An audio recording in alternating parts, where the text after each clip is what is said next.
Bonjour, vous allez bien? Les gars, j'espère que vous allez bien. Aujourd'hui, on se retrouve pour une nouvelle vidéo, toute nouvelle vidéo. Comme à chaque fois, une nouvelle vidéo, ça reste une nouvelle vidéo. T'es con, mec, t'es très con. T'es con.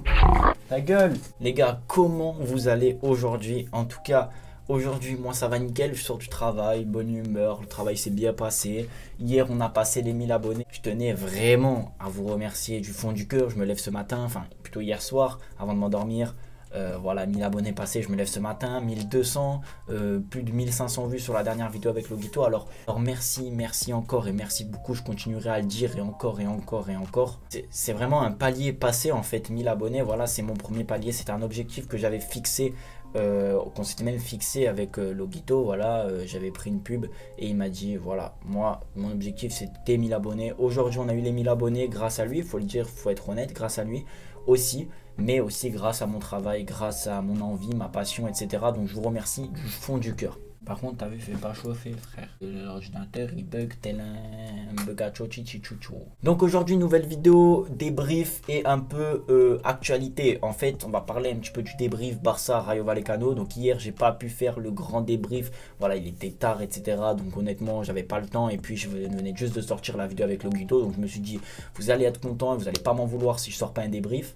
Donc là, on revient un petit peu sur voilà, débrief info. C'est comme la vidéo qui sort à peu près le vendredi, info de la semaine, les 4 infos de la semaine. Là, voilà, c'est débrief et j'ai deux petites informations en plus à vous faire passer. Donc au niveau du débrief, victoire du FC Barcelone 2-1. Honnêtement, je vais pas dire dans la douleur parce que ça serait mentir. On se prend un but, certes, mais ça serait mentir dire dans la douleur. Encore une fois, match largement dominé. Après, est-ce que le match a été bon? Ça, c'est à vous de juger. Moi, personnellement, je ne me suis pas ennuyé devant le match, on a eu des actions. Ce qu'il faudra retenir, c'est notamment le manque d'efficacité. Alors voilà, ce débrief va être court, c'est un manque d'efficacité flagrant et ça fait déjà maintenant depuis plusieurs matchs. On a en première mi-temps 4, 5, 6 occasions, même pas franches, mais moins 6 occasions où l'on peut marquer. Il y a aussi les 2 pénaltys de Trincao, pour moi il y a faute. L'arbitrage, on va en parler, il est mauvais, oui, mais même à part ces fautes-là, je pense qu'on peut marquer 1500 fois. On a Trincao qui veut tirer, il veut jouer le Cristiano Ronaldo solitaire, il oublie Messi qui est juste à côté, il a le culot de l'oublier. Encore, j'ai vu Messi pas trop énervé sur ce coup-là. En général, il lui dit, il crie, voilà, il fait comprendre qu'il est pas content. Là, ça allait, donc voilà, il a tenté, mais sur Trincao, c'est un réveil un peu timide parce que malgré tout, malgré son manque peut-être d'efficacité, son manque de vision, parce que voilà, c'est voilà, là, il doit faire la passe, c'est une certitude, il n'y a même pas à tirer. Voilà, le jeu, c'est la passe, je vois pas pourquoi il tire. Mais à part ça, son match est plutôt correct. Alors c'est un réveil timide, on voit en fait un peu mieux de Trincao, on voit pas des choses étincelantes, mais on voit du mieux. Donc moi je suis content en tout cas que pour lui, voilà, il aille mieux, il joue mieux. C'est toujours pas flamboyant, mais en tout cas voilà, il pourra gratter un petit peu de temps de jeu et s'il rentre et qu'il crée des occasions, qu'il obtient peut-être des pénaltys, je pense qu'il peut être un petit peu plus important parce que là c'est vrai, Trincao, on l'a acheté, on s'attendait vraiment à voilà, un très bon joueur vu sa pré-saison qu'il avait fait, mais là finalement on se retrouve qu'il a du mal, on voit que voilà, il n'est pas au niveau et se réveille un peu timide dans ces matchs comme ça, même si c'est un match de coupe, ça va lui faire du bien, il va reprendre confiance. Maintenant, on va parler de Firpo, voire frigo. C'est un frigo, le mec il glacifie. Ça se dit pas glacifie, ferme ta gueule. Le mec il refroidit les joueurs, il fait des centres tel Jordan Amavi. Alors Amavi, bravo, je te trouve un peu fort, pas beaucoup. Firpo, comment tu peux jouer au Barça et rater autant de centres? Alors je dis pas que t'es nul dans tout. Il y en a, je vois beaucoup de vidéos, Firpo éclaté, nul. Sûr qu'avec Jordi Alba, t'as un niveau d'écart, t'as un monde vraiment d'écart, on voit l'expérience de Jordi Alba et on voit l'insouciance de Firpo et même le manque de concentration. Mais comment tu fais à rater autant de centres, Firpo? Honnêtement, j'aimerais lui poser la question alors que c'est un professionnel, c'est-à-dire que son métier c'est être professionnel et son métier avant tout c'est être arrière gauche, c'est-à-dire que quand tu te lèves le matin, tu fais des centres toute la journée. Toute la journée, tu travailles les centres. Tu arrives en match, tu n'arrives pas à faire un centre. Ça fait qu'il refroidit tous les jours parce qu'un centre qui n'arrive pas dans les pieds, mentalement, c'est toujours pas bien. Voilà, Griezmann, il reçoit un ballon dans le dos. Alors, il y a eu un bon centre de Firpo, je crois, c'est en première mi-temps où il fait un centre plutôt correct. Et je crois que c'est Messi ou Griezmann, je crois qu'il rate. Globalement, c'est mauvais, Firpo, on va le dire. Donc, Jordi Alba, malheureusement, je dis malheureusement parce qu'on n'a pas de doublure, mais va devoir enchaîner les matchs plus importants que des matchs comme le Rayo Vallecano. But de Messi et Frenkie de Jong, comment pas parler de eux? Alors superbe but de Messi, je veux dire dans l'action. Alors je dis pas que c'est un but incroyable, mais l'action, la passe, etc. C'est un super but, une action collective, c'est ce qu'on veut voir. Et de Jong, il est stratosphérique. De Jong, c'est vraiment, depuis ce début de saison, la vraie satisfaction. On pourra peut-être parler de Alajo, de Mingueza, mais vraiment, De Jong, c'est voilà, une satisfaction, c'est le De Jong que l'on veut voir. Et honnêtement, je suis hyper content qu'il retrouve son niveau, donc ça fait plaisir.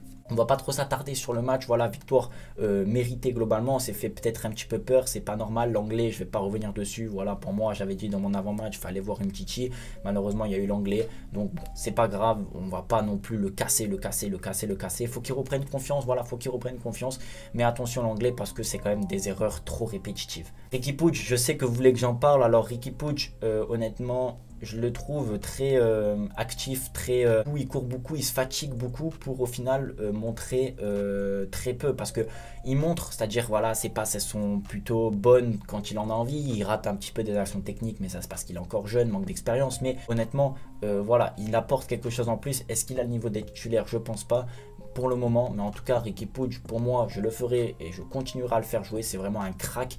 Et voilà, faut qu'il progresse et qu'il reprenne confiance en lui. On sait qu'il sort voilà, avec Coman, pas un conflit, mais on sait que Coman ne faisait plus jouer. Là, il rejoue, il veut absolument montrer. Et peut-être qu'il en fait parfois un petit peu trop et qu'il devrait peut-être un peu moins en faire. Maintenant, on va passer aux informations. Alors deux petites infos, donc je pense que vous êtes au courant, mais je vais quand même les rappeler globalement. Première information, c'est Todibo, donc défenseur central du Barça, vous le savez, il a été prêté à Schalke, il a été prêté ensuite à Benfica, donc il va être normalement ou prêté ou acheté, on n'a pas la certification et la certitude en tout cas à Nice, donc ça fait plaisir, je suis un Niçois, voilà, on a vraiment besoin Nice de renfort au niveau défensif, mais c'est pour ça que je voulais mettre cette information parce que pourquoi le Barça ne s'appuie pas sur ce joueur-là? Alors c'est un très bon joueur, franchement, honnêtement, Todibo pour l'avoir vu jouer un petit peu à Schalke et anciennement à Toulouse et un petit peu au Barça, il a joué 4 matchs je crois en Liga, donc honnêtement c'est un bon joueur. Pourquoi ne pas s'appuyer là-dessus, le faire revenir, le faire progresser, travailler et voilà, pourquoi pas le faire rentrer un petit peu dans la tourmente. On sait que Umtiti revient, mais on a Piqué blessé, on a Mingueza qui dépanne souvent à droite. Pour moi je trouve que c'est une erreur de peut-être le vendre, voilà, le prêter je pourrais comprendre, mais ça fait des prêts répétitifs et ça risque de nuire à sa carrière. Donc c'était la première information, en tout cas je suis content qu'il vienne à Nice, voilà. Deuxième information, Garcia, alors Eric Garcia, ça se refroidit pour le FC Barcelone. Alors on sait qu'il veut absolument venir au Barça, que le Barça le veut absolument, mais apparemment la situation économique du Barça fait qu'il ne peut pas rejoindre en tout cas le Barça ou dans ce mois de janvier ou cet été. Je pense que ce mois de janvier c'est mort et cet été ça risque d'être compliqué. On le sait, ils attendent le nouveau président. Tousquet qui est le président de ce comité, il a dit que voilà, c'était trop risqué pour le club pour le moment de acheter Garcia, alors que pourtant les deux candidats le veulent absolument, mais il a dit c'est mieux les intérêts du club avant les autres propres intérêts. Donc même si c'est pour le club, le vouloir absolument c'est pas certainement la bonne idée, ou en tout cas pas la bonne idée en janvier. Voilà les gars, j'espère en tout cas que la vidéo vous aura plu. On sera venu un petit peu globalement sur le débrief, sur deux petites informations. Je vous retrouverai moi samedi normalement pour la vidéo avant match. Il n'y aura pas de normalement, c'est sûr, samedi pour la vidéo d'avant match entre Bilbao et le Barça. Entre le Barça et Bilbao, 8e match à l'extérieur pour le Barça. On va revenir au Camp Nou, ça va faire plaisir. Donc voilà, sur ce, moi les gars, je vous dis à la prochaine. Merci encore pour les 1000 abonnés et vous gérez, vous faites péter ça. Je vous dis à la prochaine, prenez soin de votre mif. Ciao, ciao.